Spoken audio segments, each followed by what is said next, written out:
عزیزان محترم، علماء اہل تسنن نے اپنی کتابوں میں لکھا ہے، جیسے ابن حجر عسقلانی اپنی کتاب الاصابہ اور حافظ عبداللہ حاکم نشاپوری اپنی کتاب المستدرک اور جناب قبری اپنی کتاب الذخائر میں لکھتے ہیں کہ خلیفہ اول اور خلیفہ دوم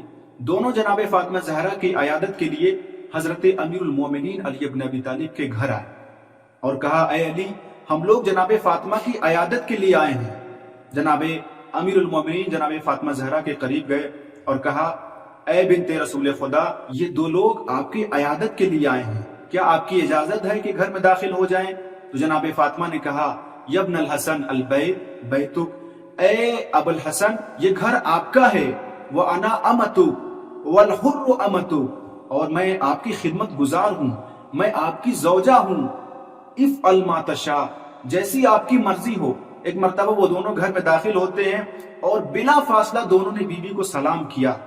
لیکن جناب شہزادی کونین نے سلام کا جواب نہیں دیا، بلکہ جناب شہزادی کونین نے سوال کیا، پوچھا، تم لوگ میرے سوال کا جواب دو، کیا تم لوگوں نے میرے بابا رسول خدا کو فرماتے نہیں سنا ہے کہ میرے بابا نے فرمایا، یا فاطمہ ان اللہ یغضب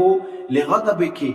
وَيَرْضَى لِرِضَاكِ، اے میری بیٹی فاطمہ زہرا، بے شک پروردگار عالم